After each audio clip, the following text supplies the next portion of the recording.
mainly leave that to, well, don't play with those at all. But ghost hunting should be left to professionals, because otherwise, if you go in there and you don't know what you're doing, more than likely things are going to end badly, and then things start happening in your house. People start getting sick, people start fighting a lot, then they start splitting up, and that starts the beginning, because they like to single out one person, so they have to get everyone disbanded by starting to have people just become dysfunctional. Yeah. Hey, I don't know if this has anything with what you did, but or you do. When I was like in junior high school, me and a friend were kind of into like witchcraft for a little while, in kind of voodoo type thing. I guess we watched too much, horror TV, shows on TV. But actually, we went to a place in Seattle, and I bought a voodoo doll. And there was somebody I totally hated at school, a teacher, Oh. a teacher. So I seriously started sticking pins in this voodoo doll, and like within 3 days, he didn't die, but he was in a major car accident, and it scared me so much. That was the end of it, because we were putting pins in it and saying, hey, Mr. Bender, you're gonna die, and all this stuff, and then he almost died in a car accident. So it was, just kind of made me wonder if it could have been connected or not. Yeah, you have to be very careful with the power of thought and the power of intention. It's best, if you do bad things to other people, the karma will get you later. So do bad all you want, but the universe is watching. But the best thing to do is just to not wish ill intent on anyone, and just to wish good. Even if people have pissed you off or made you bitter or broke your heart, just forgive them and send them on their way, and then you continue with your life. But to sit and wish ill on others, will eventually, when you die, get back to you. But it's just not a good thing to do that kind of a thing, because the universe is keeping tabs on everything you're doing, and it will, in your next life, you're going to have a miserable life because of what you did to someone else. Oh, wow. Yeah. Yeah. Ever so often, I'll be talking to people, and that thought comes up to my mind, especially when I had a guest on. It was talking about voodoo. And, I just kind of remembered those junior high school days when I did that. And it was like, I guess you're right. Karma can come back. You can, maybe get a and lot. Then, Go ahead. Oh, no, sorry. Go ahead. No, I'm just saying, I think, people that get into the dark side and maybe become wealthy and all this stuff, they end up not being happy, and they end up losing their wealth. And I think they end up a lot worse off than they were to begin with. Exactly. Yeah. It's just, all this stuff is no joke. The afterlife is no joke. Ghosts are no joke. All of this is very real, whether people believe it or not. If they don't, their time will come to believe it. Everyone usually needs their own personal experience to turn them into a believer. But firsthand, I've been put through the ringer and the test, and I've probably been through more than most paranormal people have in a short amount of time. And I feel that was done to me so that I would be able to educate and help other people through the experience. Because otherwise I'm like, why me? Why did all this hell have to happen? I don't get why I was singled out.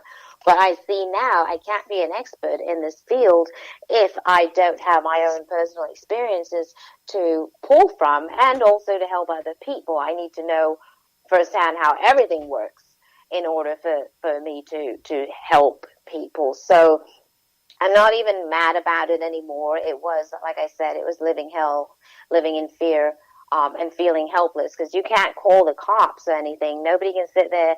You're getting hurt right and left, but nobody's there to protect you. And it's the worst feeling. My mother felt so helpless. I felt helpless. It's just like you're sitting there dealing with your own personal hell. Yeah. And that's just how it is. So if I can help other people not get to that point and protect themselves ahead of time, we're all winning, because we all have to look out for each other. We're all humans here trying to have this life and experience. And I want to do everything I can to make sure that people have the best life that they can and not be harmed and see anything more than they need to, and endure. So, Yeah. yeah. How about like people coming into you? Have you been able to advise people on like marriages that, hey, this person's right to marry or this person isn't right to marry, or find? I get that all the time. I get that all the time. And the thing is, it's hard because people expect me. People come and they're like ready to leave their husband or wife, and they want me to make the decision for them. I'm never going to do that as a psychic.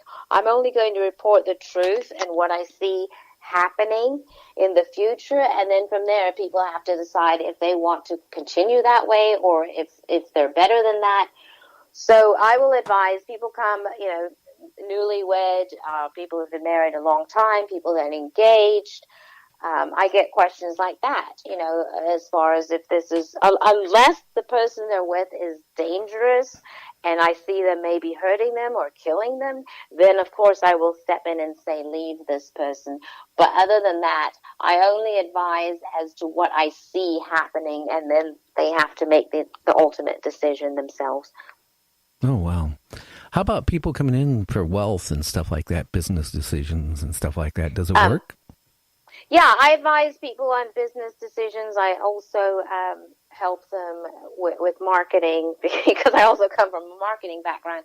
So I will advise them. But I've advised several companies. I can do that as well. A lot of people come with changes. Should I move? Should I take this job? Should I not? Should I stay in school? So I help people with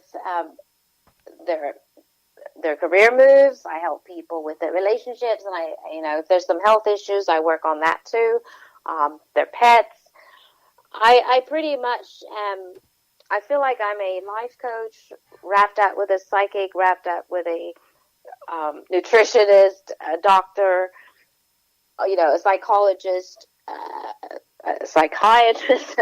I'm seem to, it goes a lot deeper than just, this isn't a crystal ball kind of situation.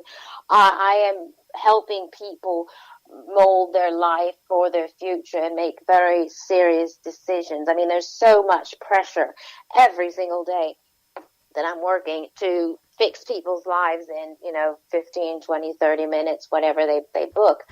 And then they take that information and then they go and they adjust their lives based on what I've said, and I do that all day long.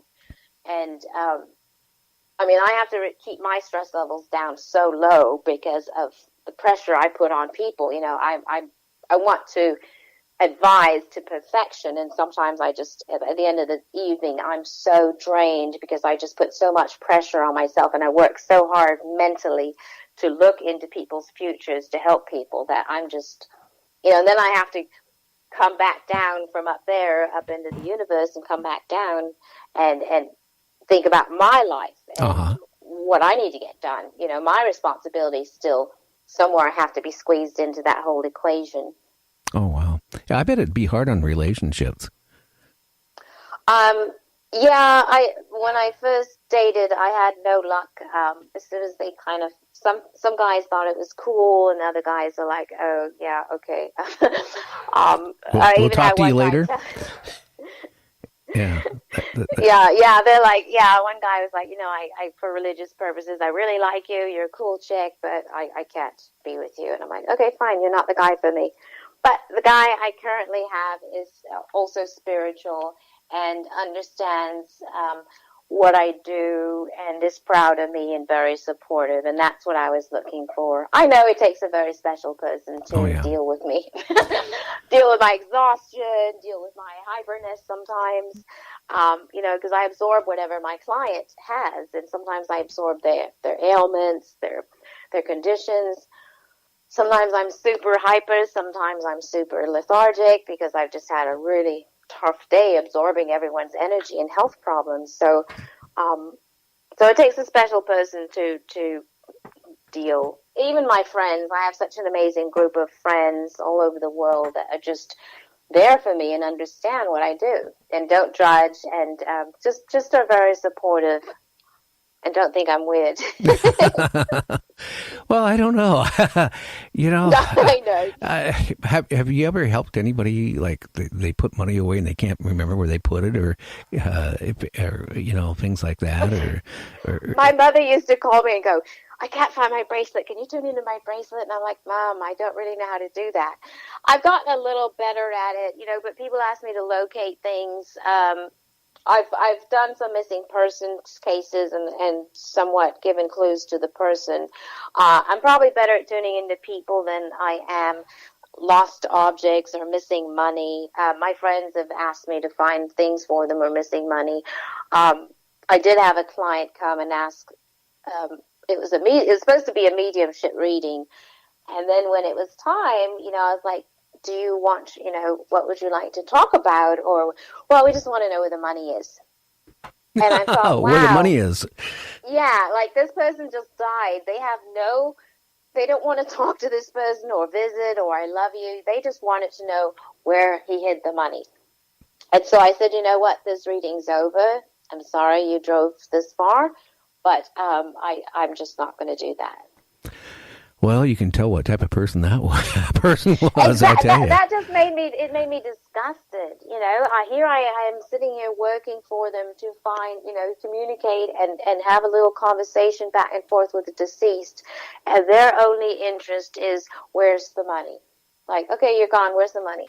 And I just thought, wow, and it just disgusted me, and it's just not what I use my gifts for, Well, you know what, kid? I'll tell you something, okay? If I was a spirit, right, and you were, in between your client and I was a spirit, right, and I had all this money hid in the walls of my house, and my son, was wanting to know where I hid the money, you know what? I would never tell you anyway. Why would I? I said, it's gone with that person, and that's the way it's going to stay. You're never going to find it. And sometimes I have to ask the questions of the deceased, and sometimes the deceased do not answer. I can't control what the deceased want to talk about. And sometimes I'm like, they're not saying anything about this. They literally take things to the grave. And sometimes I cannot, and I'm working hard to get the answer for my clients, but they just do not want to give up that answer.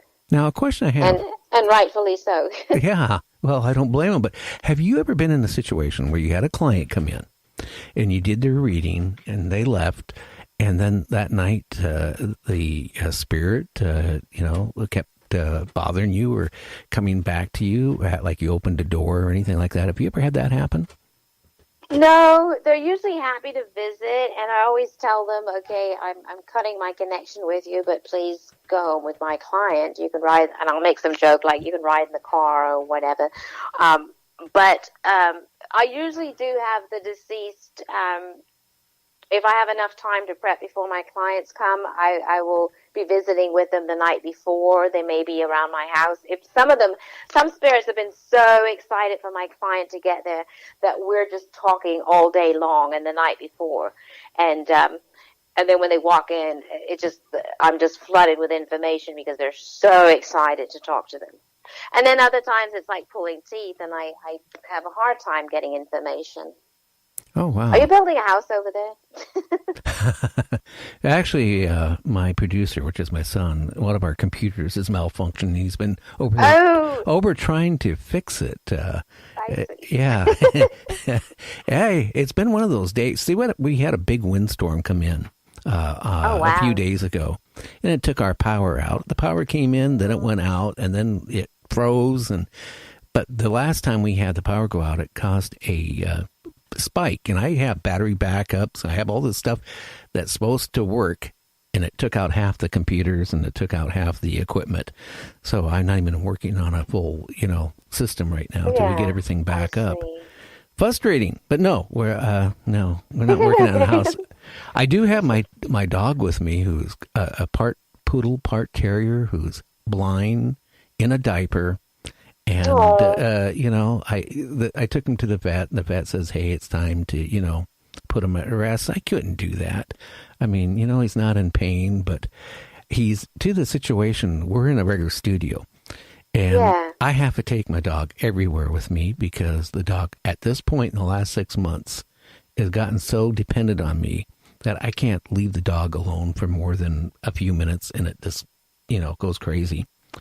I understand. Yeah, what can I say? We all get old, and, hopefully, like my kids